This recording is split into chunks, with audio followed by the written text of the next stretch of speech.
বিপ্লবী সাধারণ সম্পাদক খন্দকার তসলিম উদ্দিন নিশাত। নাগরিক তাদের ন্যায্য অধিকার নিয়ে, তাদের মান মর্যাদা নিয়ে, যদি কেউ হাসিনার মতো ফ্যাসিস্ট আচরণ আপনারা করে থাকে, বিএনপির ছদ্মবেশ ধারণ করে, বিএনপির নাম অলঙ্কিত করে মাফিয়া ফ্যাসিস্ট হাসিনার মতো যদি আপনারা কেউ আচরণ করে থাকেন বা ওই পথ যদি কেউ অনুসরণ করার চেষ্টা করে থাকেন, বেশি দূরে যেতে হবে না।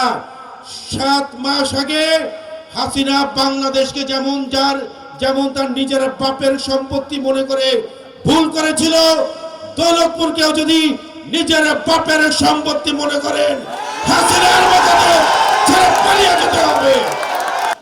রাজপথে আন্দোলন করেছি, রাজপথে লড়াই করেছি, র্যাব, পুলিশ, হাসিনার ছাত্রলীগ, যুবলীগ, গুন্ডা বাহিনীর বিরুদ্ধে লড়াই করেছি, বুক চিতিয়ে পালিয়ে বেড়াইনি। আপনাদের মতো অসুস্থতার ভান দেখে হাসপাতালে ভর্তি হই না। আমাদের নেতা কর্মীদেরকে আপনারা আটকান, এই আপনাদের রাজনৈতিক ভিত্তি। রাজনীতি করতে আসলে জনগণের কাতারে আসুন, আসুন জনপ্রিয়তার প্রমাণ দিন। শিয়া বাটার ও ভিটামিন ই সমৃদ্ধ লিলি হালাল বিউটি সোপ, যাতে নেই কোনো অ্যালকোহল, নেই কোনো অ্যানিমাল ফ্যাট, এমনকি নেই কোনো ক্ষতিকর প্যারাবেন। চ্যালেঞ্জ জানাচ্ছি, এখানে দৌলতপুর উপজেলার বিএনপির যে সিনিয়র নেতৃবৃন্দ আছে, তাদের সাথে আপনাদের জনপ্রিয়তার প্রমাণ দিন।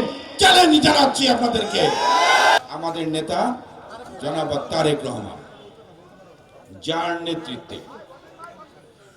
যার নেতৃত্বে একটি সফল ছাত্র জনতার গণ অভ্যুত্থান হয়েছে, যার সফল নেতৃত্বে শেখ হাসিনা এই পদত্যাগ করে শুধু পদত্যাগ করেননি, দেশ ছেড়ে পালিয়ে চলে গেছেন, ঠিক কিনা? আমরা তো সেই নেতারই কর্মী, তাই কিনা? আমরা 5ই আগস্ট পরে আমাদের নেতা জনাব তারেক রহমান সারা বাংলাদেশে ঘোষণা দিয়েছেন,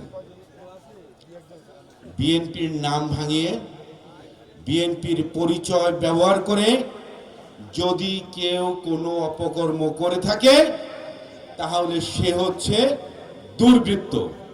সে কি?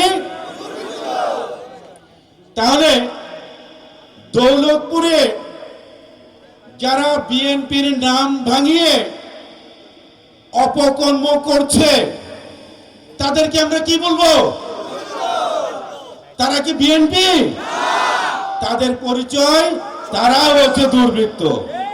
মাফিয়া ফ্যাসিস্ট শেখ হাসিনা পদত্যাগ করে লেজ গুটিয়ে পালিয়ে গেছে ঠিকই, কিন্তু হাসিনার প্রেতাত্মারা, হাসিনার দোসররা এখনো কিন্তু বাংলাদেশ ছেড়ে পালিয়ে যায়নি।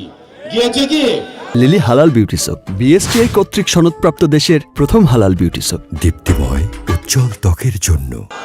তারা আজকে সমাজের বিভিন্ন জায়গায়, প্রশাসনের বিভিন্ন জায়গায় তারা ছদ্মবেশ ধারণ করে, তারা গিরিগিটির মতো তারা আজকে বিভিন্ন জায়গায় ঘাপটি মেরে বসে বাংলাদেশের বিরুদ্ধে, বাংলাদেশের মানুষের বিরুদ্ধে এবং আমাদের নেতা জনাব তারেক রহমানের নামে তারা আজকে ষড়যন্ত্র করে যাচ্ছে।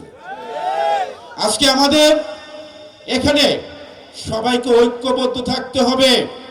জাতীয়তাবাদী আদর্শের শহীদ প্রেসিডেন্ট জিয়াউর রহমানের আদর্শের সকল সূর্য সৈনিককে ঐক্যবদ্ধ থাকতে হবে। ঐক্যবদ্ধ থেকে মাফিয়া ফ্যাসিস্ট হাসিনার দোসরদেরকে বাংলাদেশ থেকে চিরতরে বিতাড়িত করতে হবে। আপনাদেরকে সজাগ রাখতে হবে, খেয়াল রাখতে হবে। আমাদের নেতা জনাব তারেক রহমান অত্যন্ত পরিষ্কারভাবে বলেছেন, বিএনপিতে কোনো হাইব্রিডকে অনুপ্রবেশ করতে দেওয়া যাবে না। যদি বিএনপির কোন নেতা হাইব্রিড এবং যারা এতদিন আওয়ামী লীগের সময় যারা সুবিধাভোগী ছিল তারা যদি আজকে তাদেরকে যদি প্রশ্রয় দিয়ে থাকে, আমাদের দলের সর্বোচ্চ নেতা জনাব তারেক রহমান বলে দিয়েছেন তার বিরুদ্ধে দল ব্যবস্থা গ্রহণ করবে। আপনাদেরকে এখানে বলে যেতে চাই, দৌলতপুরের বুকে এরকম কেউ যদি কোনো হাইব্রিডকে যদি অনুপ্রবেশ করে দেওয়ার যদি সুযোগ দেওয়ার চেষ্টা করে এবং আওয়ামী লীগের দোসরদেরকে যদি পুনর্বাসন করার চেষ্টা করে, আপনারা আমাদেরকে জানাবেন। সেগুলো আমরা দলের কেন্দ্রীয় কার্যালয়ে জানিয়ে, হাইকমান্ডকে জানিয়ে তাদের বিরুদ্ধে আমরা ব্যবস্থা নেব ইনশাআল্লাহ। বাংলাদেশকে নিয়ে এখনো নানা ধরনের ষড়যন্ত্র চলছে। আমরা এখন পর্যন্ত দেখতে পাচ্ছি সংস্কার আগে নাকি নির্বাচন আগে, একটি টাল বাহানা কিন্তু এখনো চলছে। আমরা অত্যন্ত দ্ব্যর্থহীনভাবে বলেছি, আমাদের নেতা জনাব তারেক রহমান বলেছে, আমাদের দল বাংলাদেশের জাতীয়তাবাদী দল বিএনপি বলেছে, একটি অবাধ সুষ্ঠু নির্বাচনের জন্য যে সংস্কারগুলো প্রয়োজন আপনারা সেই সংস্কারগুলো করুন। সংস্কার এদেশের মানুষ চাই, এদেশের মানুষের জন্য সংস্কার করা হবে, কিন্তু একটি কার্যকর সংস্কার তখনই সম্ভব যখন দেশে একটি নির্বাচিত সরকার থাকবে। কথা অত্যন্ত পরিষ্কার। আর কোনো টাল বাহানা না করে অন্তর্বর্তীকালীন সরকার প্রধান ডক্টর ইউনূস সাহেবকে অনুরোধ জানাচ্ছি, আহ্বান জানাচ্ছি, একটি সুনির্দিষ্ট রোড ম্যাপ ঘোষণা দেখতে চাই, যাতে এদেশে ডিসেম্বরের মধ্যে এদেশে যেন কি সুষ্ঠু অবাধ নির্বাচন অনুষ্ঠিত হয়। যে নির্বাচনের জন্য বাংলাদেশের মানুষ দীর্ঘ 17টি বছর আন্দোলন করে এসেছে, যে আন্দোলন করতে গিয়ে সারা দেশে বিএনপির 3000-এর বেশি নেতাকর্মী নিহত হয়েছে, সারা দেশে 1200-এর বেশি নেতাকর্মী গুম হয়েছে, সারা দেশে বিএনপির 60 লাখ নেতাকর্মীর নামে 5 লক্ষ মামলা দায়ের করা হয়েছে। আমরা সেই অবাধ সুষ্ঠু নির্বাচন আমরা দেখতে চাই এবং অন্তর্বর্তীকালীন সরকারকে আমরা অনুরোধ জানাবো, আগামী ডিসেম্বরে যেন জাতীয় নির্বাচন হয়। আপনারা অতি দ্রুত আপনারা রোড ম্যাপ ঘোষণা করুন।